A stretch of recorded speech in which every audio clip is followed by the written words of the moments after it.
Good afternoon. I'm State Senator Robert Brown, Democratic leader in the Senate. I'm joined here today by Senator Emanuel Jones and Ms. Janice Mathis with Rainbow Push, and Andrew Wilkerson, who is a student spokesperson. Senator Jones will have a statement followed by Ms. Mathis and then Mr. Wilkerson.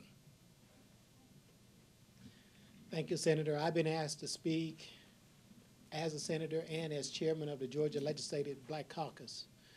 We were asked, well, what position does the caucus take? And I tell you, our position is quite clear. We opposed any cuts to pre-K.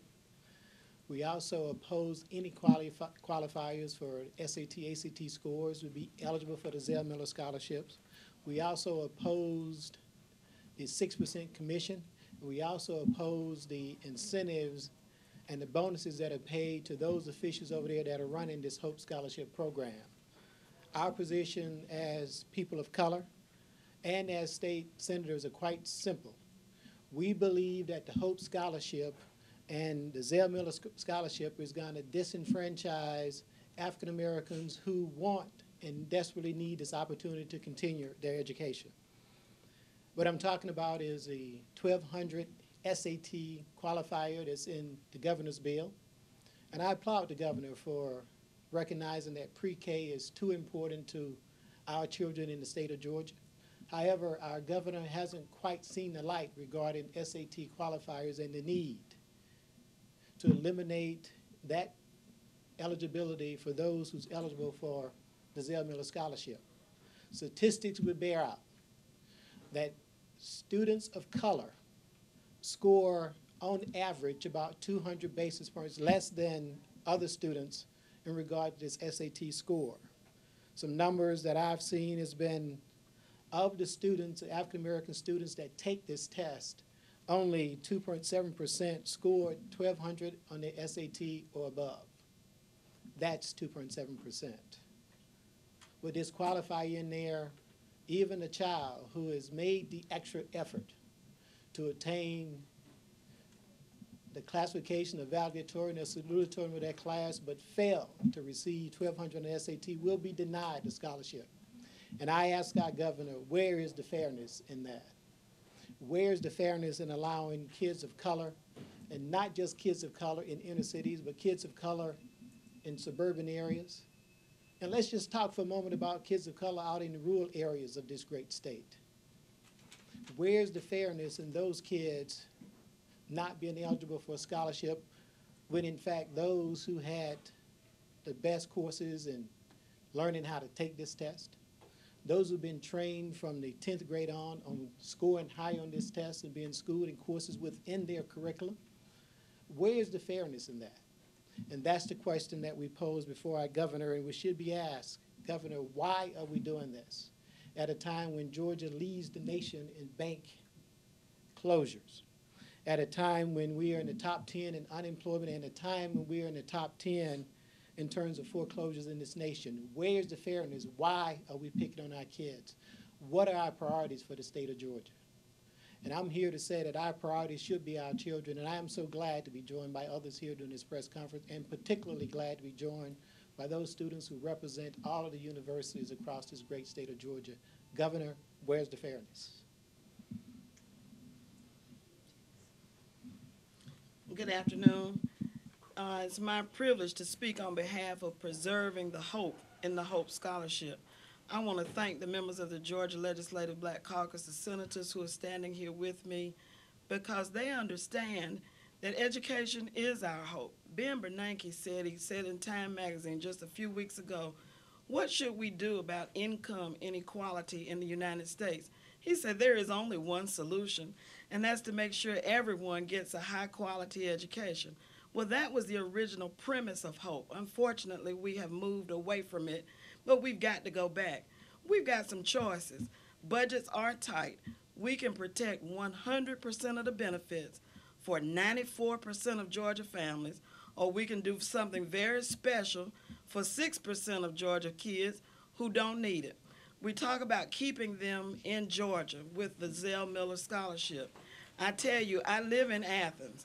where we have lots of kitty condos and SUVs purchased by parents who don't need the subsidy because their kids could have gone to Harvard or Yale or Princeton or anywhere else. And they're going to come back to Georgia because they're going to come back to run the family businesses. They don't need extra incentives to stay in Georgia. But if we want a broadly growing economy with enough jobs and prosperity for everyone, then we've got to make sure that educational opportunity is available broadly.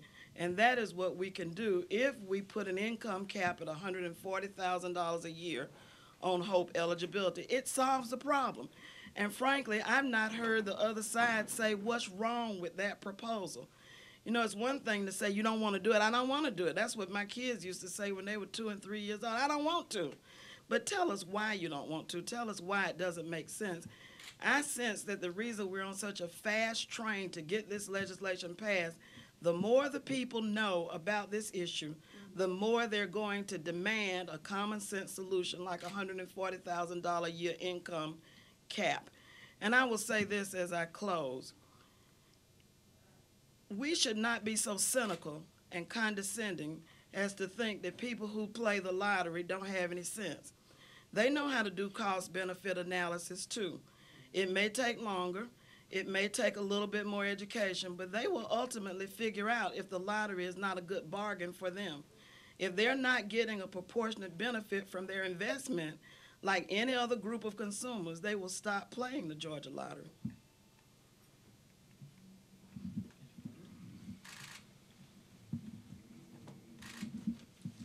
I would like to make a prepared statement. The HOPE Scholarship is a brilliant program, and due to its astounding success, it is the envy of many states throughout this country. Since 1993, it has enabled hundreds of thousands of Georgians to pursue their dreams of a higher education, attainment of a higher career, and therefore a higher quality of life. These students who have graduated before me now contribute more taxes to this government because of those higher degrees in those chosen careers. Even though the HOPE Scholarship has been an overwhelming success, many have said that it has become a victim of its own success. It should be noted that the HOPE Scholarship might not be in such high demand if it weren't for the cut after cut of the state's investment in higher education, from 2/3 to now almost a half, as a direct result of this government's actions. With rising student enrollment and tuition costs meeting flat-line lottery revenues, logic dictates that changes must be made. However, with the birth of the HOPE Scholarship some 18 years ago this year, a new generation of Georgians about to enroll in college don't see the chance of higher education for those who are willing to work for as a perk. They see it as a Georgian birthright. Today, the future of a more educated Georgia is in jeopardy. The legislation currently before the Senate is an attempt to make a cornerstone program of higher education in the state less and less significant as time goes on.